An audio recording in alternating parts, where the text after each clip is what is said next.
9개월 만에 가장 많이 줄어들었습니다. 현재 경기 상황을 보여주는 동행지수도 6개월째 부진합니다. 통계청은 경제 상황이 좋지 않다고 인정했습니다. 삼성전자가 지난 3분기 17조 5천억 원의 영업이익을 올리며 또 최대 실적을 기록했습니다. 이번에도 반도체는 선방했지만 스마트폰 실적은 급감했습니다. 최근 미국이 국내 은행에 제재를 가할 것이라는 풍문이 떠돌고 있습니다. 금융당국은 유포 과정을 조사하는 한편 사실이 아니라고 밝혔지만 금융권의 불안감은 여전합니다. 서울 강남의 한 고급 아파트 견본주택이 사람들로 북적였습니다. 다음 달 청약제도가 개편되기 전에 유주택자가 당첨을 노릴 수 있는 사실상 마지막 로또로 여겨지기 때문입니다. 현장 취재했습니다.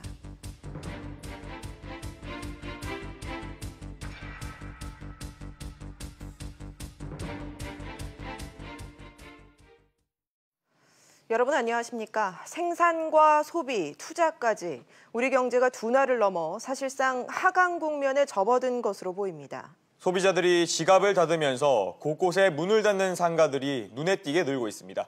첫 소식, 장가희 기자입니다. 서울 압구정 로데오 거리입니다.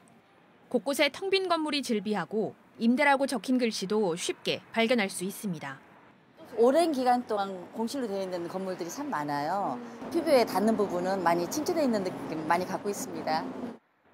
자동차 업계는 고객들의 닫힌 지갑을 열기 위해 파격적인 판매 조건을 내걸었습니다.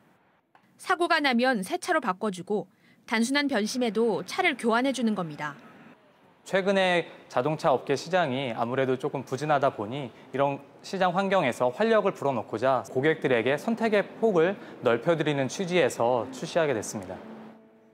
그러나 소비는 좀처럼 살아날 기미를 보이지 않고 있습니다. 소비를 의미하는 소매 판매액 지수는 전달보다 2.2% 줄었는데 이는 최근 9개월 새 가장 큰 폭으로 하락한 겁니다. 특히 승용차 판매는 12% 넘게 줄면서 지난해 1월 이후 가장 큰 하락폭을 보였습니다. 정부가 개별 소비세를 인하하는 등 내수 진작을 모색하고 있지만 효과가 오래 갈지는 미지수라는 분석입니다. SBS CNBC 장가희입니다. 소비뿐만이 아니라 제조업도 비상입니다. 일감이 떨어지면서 생산이 5년 반 만에 가장 많이 줄어들었는데요. 우리 경제를 지탱해온 풀뿌리 산업이 휘청인다는 지적입니다. 류정훈 기자가 보도합니다. 2천여 개 소규모 철공소들이 모인 서울 영등포구 물레동 한 골목입니다. 상당수 업체들이 건설 현장과 인테리어 업체에 물건을 납품하는데 건설 경기가 주춤하면서 최근 일감이 뚝 끊겼습니다. 정부에서 대출 규제를 하다 보니까 개인 사업자들이 또 물건을 당장 사지 못하니까 그 여파가 저희한테도 오는 것 같아요. 이처럼 불황을 견디지 못하고 장사를 그만둔 가게들이 늘면서 철공소 거리는 한산합니다. 이런 가운데 지난달 산업 생산은 전달보다 1.3% 감소했습니다. 지난 2013년 3월 2%가 줄어든 이래 5년 6개월 만에 가장 큰 하락폭입니다.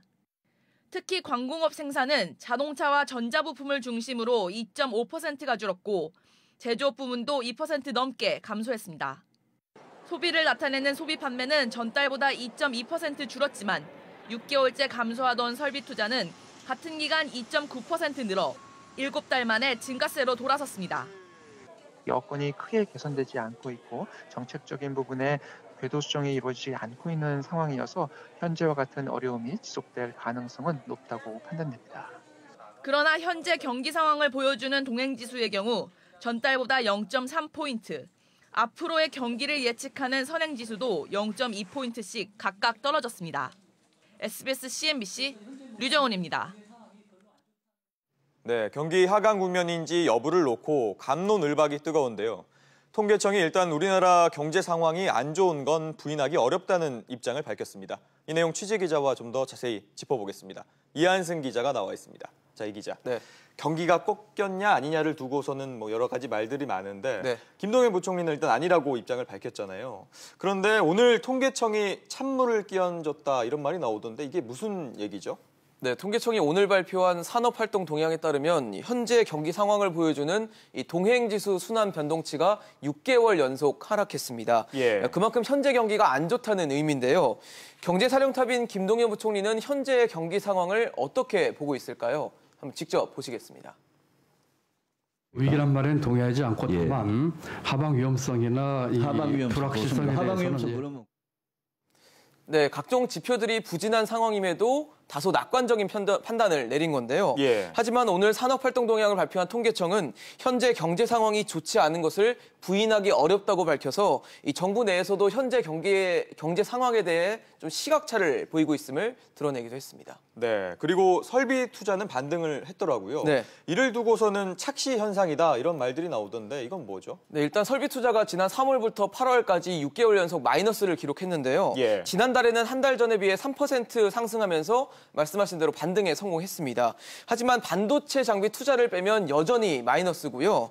또 지난해 9월과 비교해도 19% 감소해서 5개월 연속 마이너스를 기록한 게 됩니다. 그래서 반등에 성공했다고는 하지만 이 투자 부진이 해소됐다 이렇게 보기는 좀 어려운 이유로 꼽히고 있습니다. 네, 이 기자. 그런데 이런 상황에서 기업들은 현금을 쌓아둔다 이렇게 얘기를 하던데 이건 무슨 얘기입니까? 네, 말씀하신 대로 최근 기업들의 움직임들을 좀 보면 현금 보유량을 좀 늘리는 것들이 눈에 띄고 있는데요.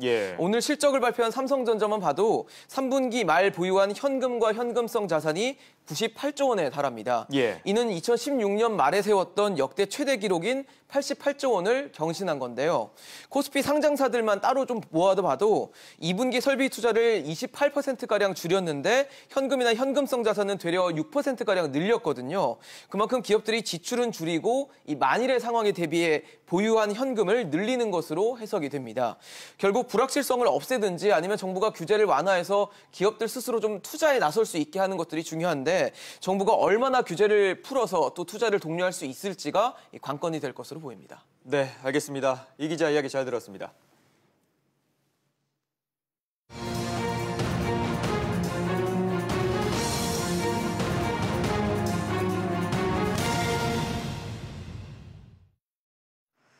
수출길이 막힌 중소 철강사들의 구조조정 위기가 불어닥쳤습니다. 내수로 극복해보려고 해도 자동차, 조선 등 줄줄이 침체되면서 철강 수요가 줄어들고 있습니다. 먼저 윤지혜 기자입니다. 중소철강사들은 지난 5월 직격탄을 맞았습니다. 수출량을 제한하는 미국의 쿼터제입니다. 이미 구조조정 위기감이 퍼지고 있습니다. 포스코 외에는 다 힘든 걸로 알고 있는데 협회에서도 철강업체 구조조정 얘기도 검토하고 있는 걸로 알고 있고 직접 가서 보니까 실제 수치나 그런 걸로 보는 것보다 상황이 심각해 보이는 다 멈추고 그 직원들도 한 몇십 명 다 자르고 앞으로 전망은 더 암울합니다. 이번 달 기준 올해 철강 쿼터량 소진율은 81%. 중소기업들이 많이 생산하는 관관류 10개 품목은 이미 99%나 소진해버렸기 때문입니다. 남은 2달여 동안 매출을 올리기 어렵다는 뜻입니다. 수출 커트 도입에 따른 어려움은 잠복해 있는 것으로 보는 것이 옳은 것 같고요. 하향 안정세 이런 것이 예측이 이제 맞다면은 좀 우리도 그에 대한 대비나 수출길이 막힌 중소형사들은 내수 시장을 통해서 극복하려 하지만 자동차, 조선 등 후방산업 침체로 철강 수요가 줄어들면서 당분간 활로를 찾기 어려울 것으로 보입니다. SBS CNBC 윤지혜입니다. 네, 그럼 포스코와 같은 대기업 상황은 어떨까요? 우리 철강 산업의 위험 요인과 대안을 최나리 기자와 함께 알아보겠습니다. 최 기자, 앞서 보니까 중소 철강사들의 상황 굉장히 안 좋던데 대기업들은 어떻습니까? 네, 먼저 우선 대기업을 보기 전에 중견, 중소 철강사의 어려움을 보다 자세히 분석해 보겠습니다. 단적으로 포항철강공단의 경우 지난 5월 기준으로 348개 공장 중 12%인 43개가 휴 폐업 또는 가동 중단입니다. 이런 중소 중견 업체의 위기는 대기업으로 전이가 될 수 있습니다. 철강산업은 포스코와 현대제출 두 대기업과 중소기업이 생태계를 이루고 있기 때문입니다. 대기업이 원소재를 생산하면 내수 시장인 중견, 중소기업이 이를 가공해서 이윤을 남기는 구조인데요. 따라서 내수에서 중견, 중소기업이 무너질 경우에 대기업의 국내 영업에도 영향을 줄 수 있는 겁니다. 대기업의 수출과 내수 비중이 어느 정도나 되나요? 네, 통상 대기업은 수출과 내수가 반반 정도입니다. 따라서 중견 중소기업이 어려워지면 대기업들도 다른 판로를 찾아야 합니다. 바로 수출입니다. 그런데 이 수출도 어려워질 것으로 예상됩니다. 앞으로의 수출 전망이 어때요? 네, 대미 수출 의존도가 높은 중소, 중견기업과 달리 대기업은 미국의 쿼터제에 대해 수출 다변화로 탈출구를 찾고 있습니다. 하지만 미국발 보호무역주의가 전 세계로 확산하면서 수출 시장 다변화가 점점 어려워지고 있습니다. 유럽연합은 7월부터 23개 철강 제품의 세이프가드를 발동했고 터키는 9월, 캐나다는 지난달 25일부터 수입 철강 제품에 추가 관세를 매기고 있습니다. 결국 앞서 살펴본 것처럼 내수도 수출도 점점 어려워지고 있는 것인데요. 최근 업계는 미국에서 무역확장법 232조에 따른 70% 쿼터 시행과 일부 높은 반덤핑 관세율이 불합리하다는 미국 국제무역법원 판결이 나와서 회복세를 기대하지만 녹록지만은 않습니다. 심의에만 3개월이 걸리고 최종이 아닌 만큼 불확실성이 높은 건데요. 또 최근 미국 금리 인상과 이에 따른 신흥국의 통화 약세도 또 다른 수출이 막제로 보입니다. 그럼 어디서 해법을 찾아야 될까요? 네, 외부 변수와 상관없이 대기업과 중견 중소기업이 함께 기술 경쟁력을 높이는 방안을 모색해야 합니다. 전문가의 의견을 한번 들어보시죠. 이제 중소 중견 철강 업체들이 기술 인력이 혹은 연구 개발 인력이 거의 부재한 상황이기 때문에 기술 경쟁력을 갖추게 되면 아무리 장벽을 높인다 할지라도 그 나라에서 못 만드는 강과는 지금 네, 포스코 등 대기업도 상생의 중요성을 인식하고 산학연펀드, 중소기업에 대한 기술 교육을 강화하고 있습니다. 교율관세와 쿼터 세이프가드 등 보호무역주의는 수출 측면에서 볼 때 가격으로 경쟁력을 갖출 수 없다는 것을 의미합니다. 따라서 기술력 외에는 답이 없습니다. 정부도 이를 뒷받침하는 자금 지원을 하고 연구개발 인력 양성에 좀 더 적극적이어야 할 것으로 보입니다. 알겠습니다. 최 기자 얘기 잘 들었습니다.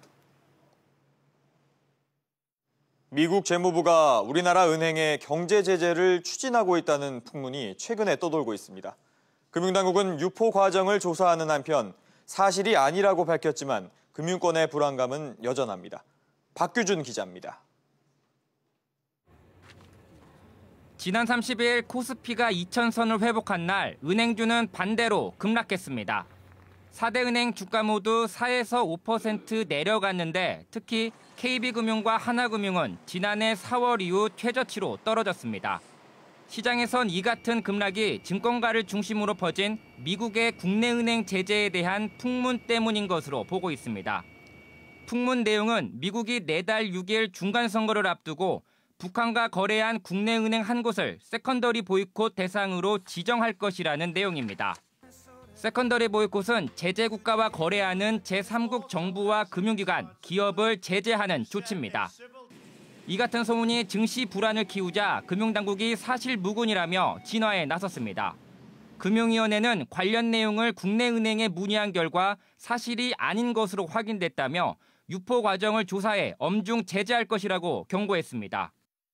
거래소를 통해서 확인하고 있는 중이고요. 시장질서 교란행위는 과징금을 부과하는 사안.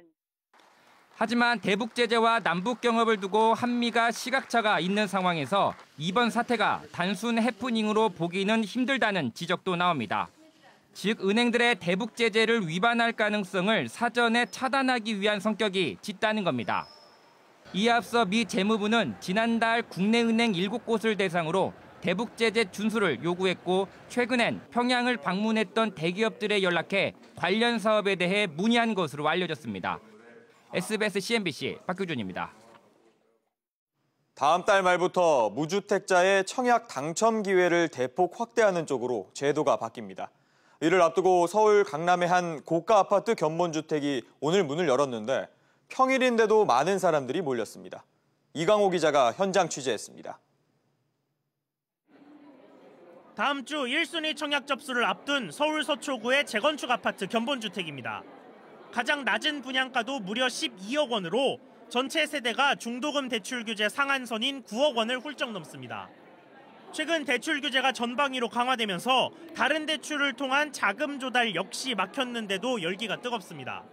후반기에 이제 처음 이게 되는 것 같아가지고 와봤어요. 경쟁률 세다 보니까 뭐 되면은 진짜 로또 된다는 심정으로 이제 하는 거고 뭐 안 되면은 그냥 아쉬운 거고 이제 되고 나서 생각해보자. 무엇보다 인근 시세보다 낮은 가격에 강남에서는 올해 마지막 분양인데다 청약제도 개편이 임박하면서 수요자들이 몰렸다는 분석입니다. 지금까지는 규제지역 분양에서 대형 면적 아파트의 절반은 유주택자에게도 추첨 기회가 주어졌지만 다음 달 말부터는 이 추첨제 대상 주택 중 75% 이상이 무주택자에게 우선 공급됩니다. 아무래도 지금부터 법이 시행되기 이전인 11월 중순까지는 알짜 단지를 중심으로 단기간에 청약 수요가 몰릴 가능성이 높다고 할 수 있습니다.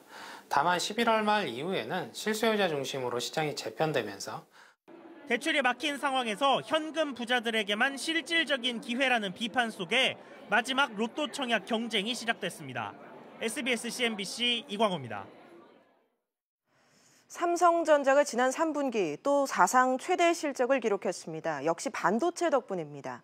하지만 스마트폰 실적은 급감했습니다. 서주연 기자입니다. 삼성전자의 올 3분기 반도체 실적은 24조 7,700억 원, 영업이익은 13조 6,500억 원입니다. 반도체가 전체 실적의 80% 수준을 차지했습니다. 고점 논란에 대해 삼성전자는 내년 2분기부터 D램 수요가 공급을 압도할 것이라는 긍정적인 전망을 내놨습니다. 문제는 휴대전화 부문입니다. 삼성전자의 세 사업 부문 중 지난 분기보다 유일하게 영업이익이 줄어들었습니다. 글로벌 시장이 포화 상태인데다 그나마 성장하고 있는 중저가 시장을 놓치고 있기 때문이라는 분석입니다. 이재용 부회장이 베트남 방문에 나선 것도 이에 대한 해법 찾기라는 관측이 나오고 있습니다. 이 부회장은 베트남 총리와의 면담에서 삼성 휴대전화의 절반가량을 생산하고 있는 베트남을 동남아 시장 개척의 베이스로 삼겠다는 뜻을 분명히 했습니다. 실제로 삼성은 중국과 동남아 휴대전화 시장에서 고전을 면치 못하고 있습니다. 한때 20%에 육박하던 중국 시장 점유율은 어느새 1%대로 떨어졌고 인도 시장 1위마저 내줬습니다. 시장을 되찾기 위해 삼성은 중저가 폰의 고성능화 전략을 구사할 것으로 보입니다. 글로벌 다른 브랜드들 보면은 특화된 컨셉의 핸드폰을 만드는 게 유행이거든요. 브랜딩을 조금 더 신경 써야 될 것 같아요. 삼성은 특히 내년에 태블릿 기능이 있는 폴더블 스마트폰과 5G 단말기 출시를 앞두고 있습니다. 프리미엄 시장에서는 애플과 중저가 시장에서는 중국 화웨이와의 치열한 경쟁이 예상됩니다. SBS CNBC 서주연입니다. 인터넷 속도가 점점 빨라지고 있습니다. 메가 인터넷, 기가 인터넷 시대라고 하던 때가 엊그제 같은데 이제 10기가 시대가 열린다고 합니다. 정윤영 기자입니다.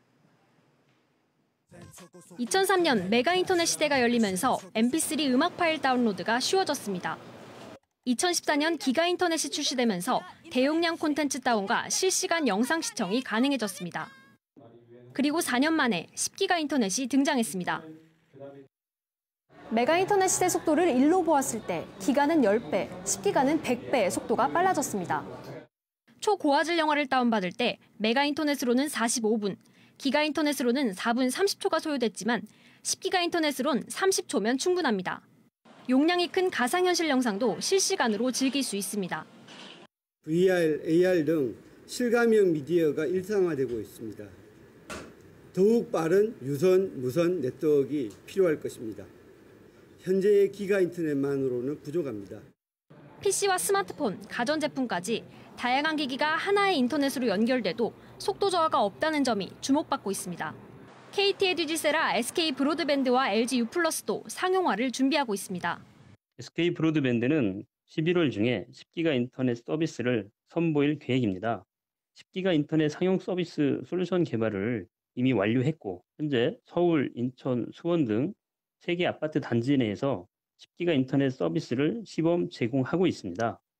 신경 역할을 하는 인터넷망이 더 빨라지면서 4차 산업혁명 바람에도 가속도가 붙을 것으로 보입니다. SBS CNBC 정윤영입니다. 삼성바이오로직스 분식회계 의혹 재감리 결과에 대해 금융당국이 심의에 착수했습니다. 금융감독원은 재감리에서도 고의적 분식회계로 결론을 내렸는데 일부 주장을 변경해서 말 바꾸기 논란이 일고 있습니다. 취재기자와 짚어보겠습니다. 손서구 기자 나와 있습니다. 손 기자. 네. 오늘 증선위는 금감원과 삼성 양측이 모두 참여하는 대심제로 진행이 되고 있다고요? 그렇습니다. 지금도 진행이 되고 있고요. 12시 50분 정도부터 시작을 해서 현재 진행되고 있는데 양측 모두에게 사실상 오늘이 자신의 주장을 펼칠 수 있는 마지막 기회라고 볼 수 있겠습니다. 금융감독원 같은 경우는 담당국이 지금 회계조사국인데요. 회계조사국장을 비롯해서 담당팀 전원이 참석해 있는 상태고요. 삼성바이오로직스도 마찬가지입니다. 김태한 사장을 비롯해서 관련 임원들 그리고 법무부인 김앤장 변호사들과 또 회계사들까지 총 출동한 상태입니다. 증선위는 오늘 양측의 주장과 의견을 경청한 뒤에 앞으로 한두 차례 정도 더 심의를 할 예정이고요. 그 심의 내용을 바탕으로 11월 말이나 12월 초까지는 이 삼성바이오로직스의 분식회계 여부를 최종 결론 짓는다는 방침입니다. 네. 그런데 금감원이 일부 주장을 바꿔서 논란이 일고 있다고요? 네. 바로 그 부분이 이제 이번 재심의 과정에서 금감원과 삼성바이오로직스 양측의 공방이 더 가열될 것이다라고 보는 이유입니다. 네. 이번 재감리 결과를 보면요. 금감원과 삼성 측은 크게 세 가지 부분에서 충돌하고 있습니다. 먼저 자회사 삼성바이오에피스에 대한 지배력을 어떻게 볼 것이냐. 그리고 두 번째는 이 종속회사에서 관계회사로 회계 기준을 변경한 결정에 적정했는지 여부, 마지막으로 바이오에피스에 대한 가치평가는 적정했는지 여부, 이 세 가지 정도라고 볼 수 있는데요. 지금 금감원 주장이 변경된 부분은 바이오에피스를 관계회사로 전환한 시기에 관한 것입니다. 네. 첫 감리에서는 2015년에 바이오로직스가 특별한 이유 없이 바이오에피스를 종속회사에서 관계회사로 회계 기준을 변경해 적용한 것을 바로 분식회계의 원인으로 지목을 했죠. 그런데 재감리에서는 이 바이오젠과 공동 경영 상태로 보고 2012년부터 바이오에피스를 관계회사로 아예 변경을 그때부터 했어야 한다고 주장을 지금 펼치고 있는 상태입니다.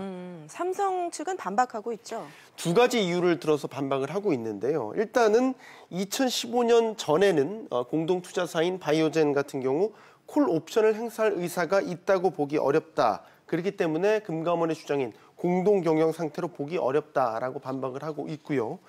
더욱이 금감원은 당초에는 첫 감리 때는 2015년에 관계회사로 변경 적용한 것을 문제 삼아 놓고 재감리에 와서는 2012년부터 아예 관계회사로 변경해 적용했어야 한다라고 주장하는 것은 금감원 스스로 앞뒤 주장이 맞지 않는 스스로 모순에 빠진 결과라고 반박을 하고 있습니다. 오늘 심의에서도 바로 이 부분을 놓고 양측이 집중적으로 공격과 방어를 주고받을 것으로 보입니다. 어떤 결론이 나든 금감원, 삼성 그 한쪽이 치명타를 입을 수밖에 없겠네요. 그럴 수밖에 없습니다. 금감원 입장에서는 만약에 이번 재감리 결과가 그대로 수용이 되지 않는다라고 가정을 한다면 금융감독기구로서 신뢰성에 상당한 치명타를 입게 되고요. 반대로 이제 고의 분식회계로 결론이 난다면 삼성바이오로직스는 이 상장 재심사 등의 중징계를 받을 가능성이 높기 때문에 정말로 회사의 미래까지도 걱정을 해야 되는 그런 처지에 놓이게 됩니다. 이에 따라 삼성 측은 중징계가 만약에 내려진다면 업계에서는 아마도 법적 공방을 통해서 감독당국과 끝까지 싸울 가능성이 높은 것으로 보고 있습니다. 알겠습니다. 손 기자 얘기 잘 들었습니다. 현대백화점이 내일 서울 강남에 첫 면세점을 엽니다. 롯데와 신세계에 이어 현대까지 강남 패권 경쟁에 뛰어들면서 업계 판도 변화가 예상됩니다. 박기현 기자가 취재했습니다. 현대백화점 그룹의 첫 면세점이 서울 삼성동에 위치한 무역센터에 문을 엽니다. 총 3계층에 420여 개의 국내외 브랜드가 입점하는데 현대 측은 주변 호텔과 카지노, 공항터미널 이용객들이 유입될 것으로 기대하고 있습니다.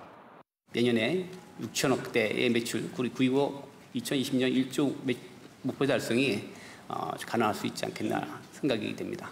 그 이후에 특허권을 추가로 획득하게 돼서 면세 시장을 확대해 나갈 계획입니다. 현대백화점의 가세로 롯데 코엑스점과 월드타워점, 신세계 강남점까지 유통업계 빅3의 치열한 강남 면세점 경쟁이 시작됐습니다. 문제는 경기 부진과 중국인 관광객이 여전히 회복되지 않고 있다는 점. 올해 들어 중국 정부가 한국행 단체 관광을 순차적으로 허용하고 있지만 사드 보복 이전 수준은 회복하지 못하고 있습니다. 또 그동안 시내 면세점들의 매출을 지탱해준 중국인 보따리상에 대한 규제가 강화된 것도 악재입니다. 앞서 중국 정부는 지난달 미국과의 무역 갈등이 고조되자 외화 유출을 막기 위해 이들 보따리상에 높은 세금을 부과하기 시작했습니다. 여기에 기존 강북으로 몰리던 외국인 관광객들을 강남으로 끌어올 유인책도 필요하다는 분석입니다. 지금 상태 지금 상경이라면 꼭 그 면세점만 방문하기 위해서 강남에 꼭 와야 되는데 그러면은 이제 여행사들의 그 사전에 준비 없이는 불가능하잖아요. 장기적인 어떤 전략이 좀 필요해 보여요. 결국 중국인 개별 관광객과 내국인들을 얼마나 끌어들일 수 있는지가 면세점 강남 시대의 성패를 가를 것으로 보입니다. SBS CNBC 박기환입니다.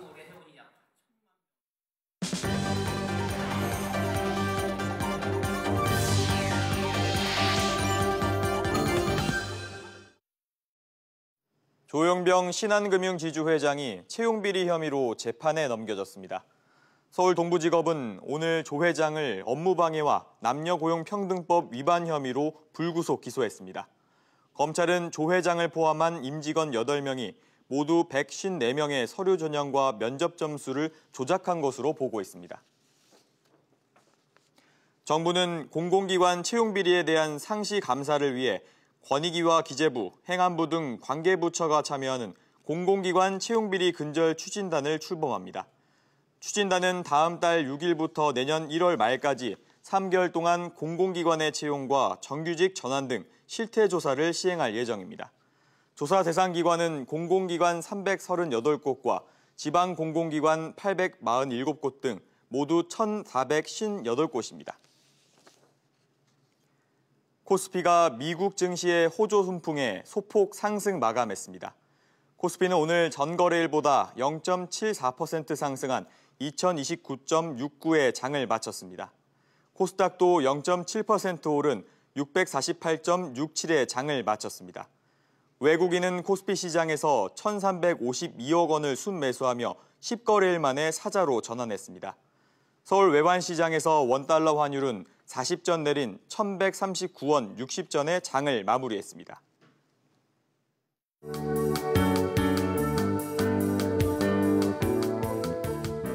안녕하세요. K웨더 라이프스타일 예보 최현미입니다.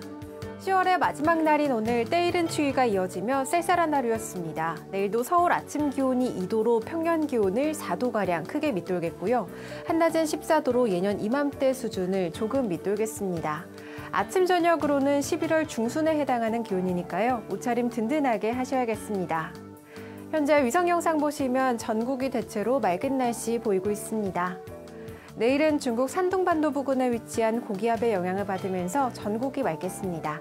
중부지방 15도 안팎을 보이면서 춘천은 0도까지 떨어지겠습니다. 한낮엔 서울 14도, 대전 16도가 예상됩니다. 동해안 지방 일교차가 크게 벌어지면서 맑겠습니다. 낮 최고 기온은 속초 15도, 강릉 16도를 보이겠습니다. 남부지방 오늘보다 기온은 조금 오르지만 여전히 평년 기온을 밑돌겠고요. 낮 동안 광주, 대구 16도, 부산 17도가 되겠습니다. 바다의 물결은 동해상에서 최고 2.5m로 조금 높게 일겠습니다. 당분간 맑은 날씨는 계속되겠고요. 기온도 점차 올라 평년 수준을 회복할 전망입니다. 날씨였습니다. 뉴스프리즘 여기서 마치겠습니다. 편안한 저녁 보내시기 바랍니다. 고맙습니다.